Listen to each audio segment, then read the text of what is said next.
Kyoto, 1612, the ninth year of Keicho. The wars had ended not with a battle, but with an exhaustion so complete it felt like the earth itself had grown tired of swallowing blood. The Tokugawa shogunate had locked the country in an iron embrace, and for the first time in 3 centuries, the samurai faced a silence more terrifying than any enemy charge.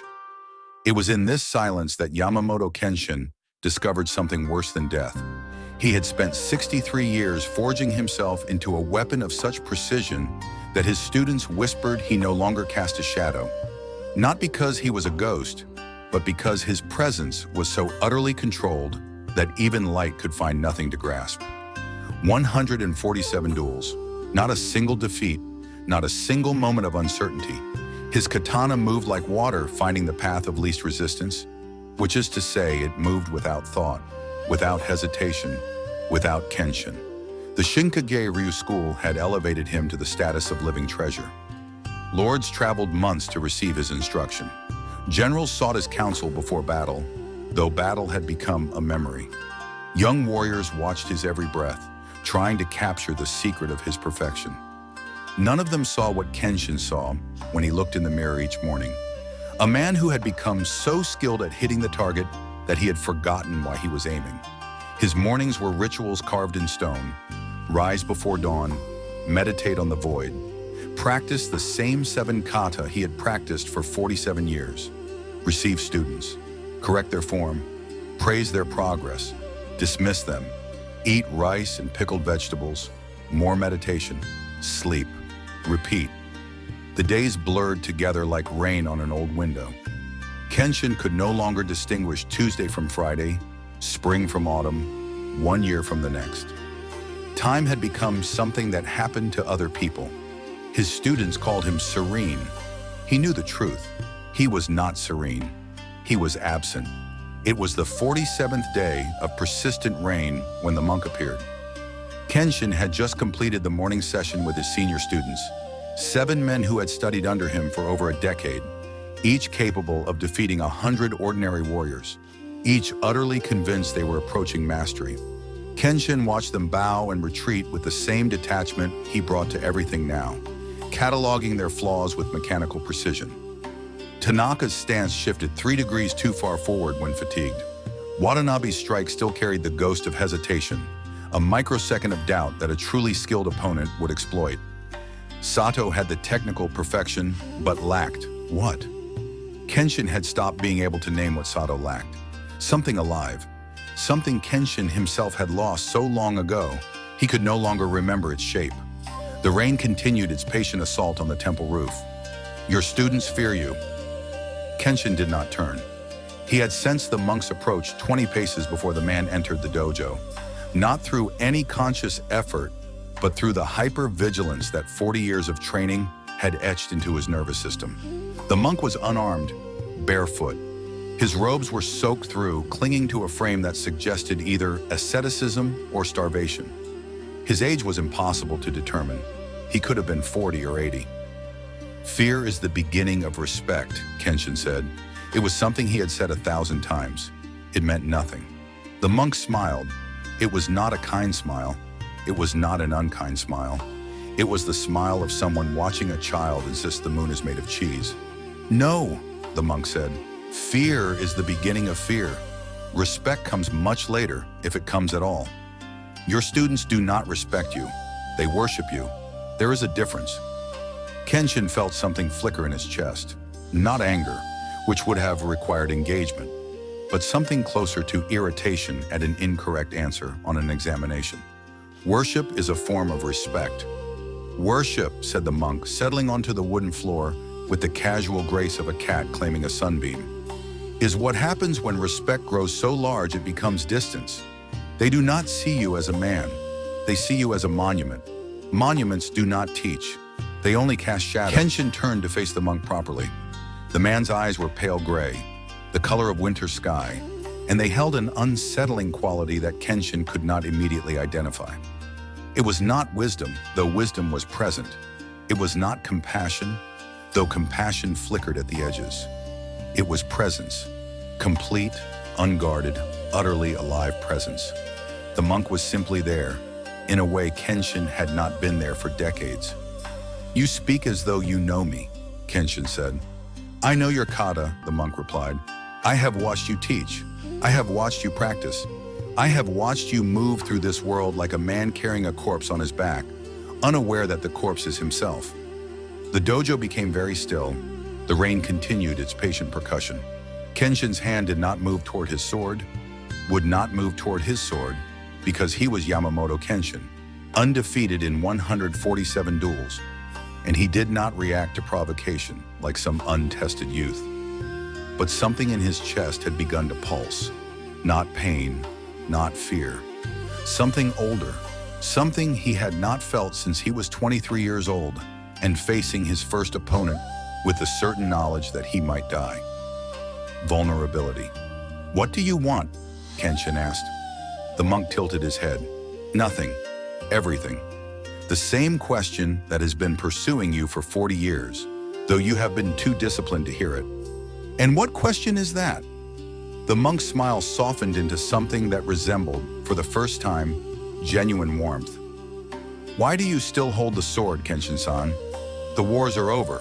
Your enemies are dead or retired. You have proven everything that can be proven. Why do you wake each morning and practice movements you mastered before most of your students were born?"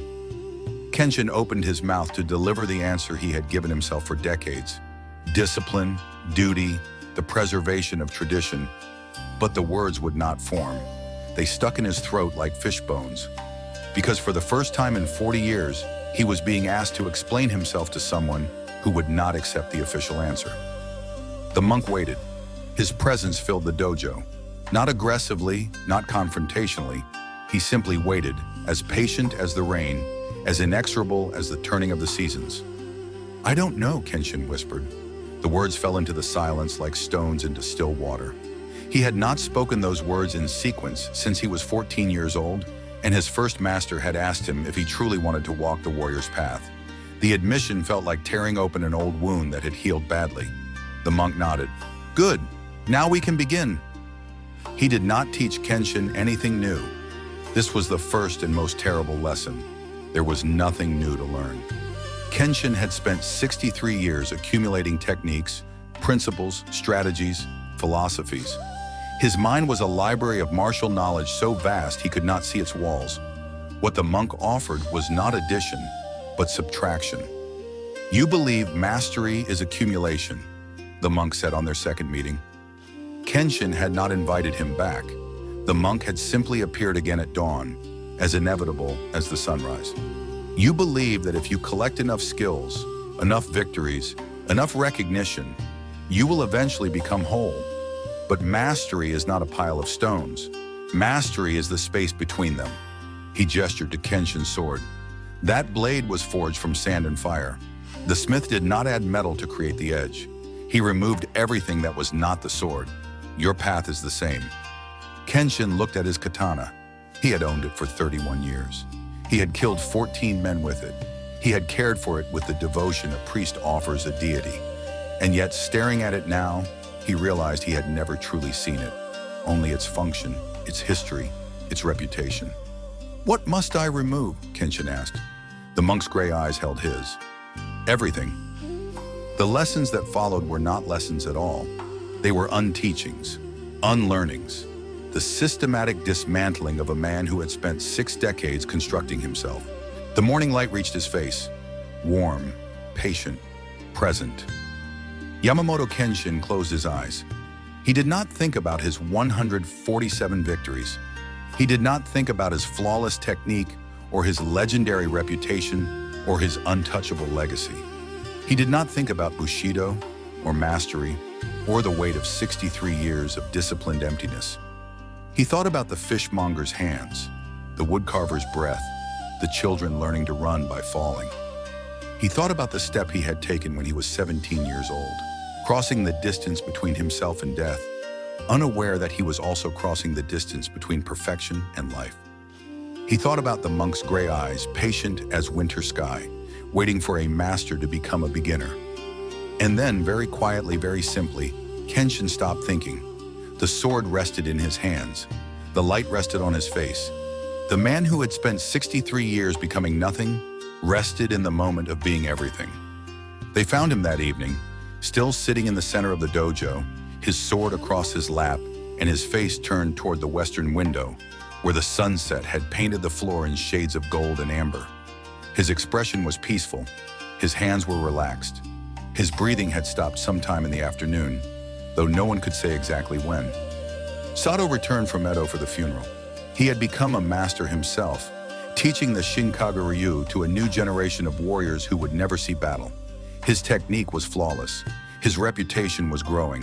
His students worshipped him with the same devotion he had once offered Kenshin. He stood before his teacher's body and felt something he could not name. He changed at the end, Sato said to Watanabe, who had never left Kyoto. He abandoned everything he taught us.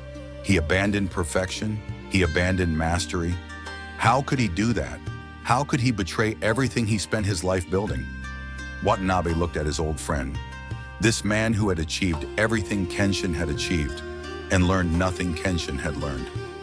He didn't abandon mastery, Watanabe said. He completed it. Sato shook his head. I don't understand. Watanabe thought of the 17 years he had spent watching his teacher learn to walk. The 17 years of imperfect kata and unpracticed smiles and quiet conversations with fishmongers and woodcarvers. The 17 years of a living treasure becoming an ordinary man, and an ordinary man becoming something no treasure could ever be. Neither did I, Watanabe said. Not until today.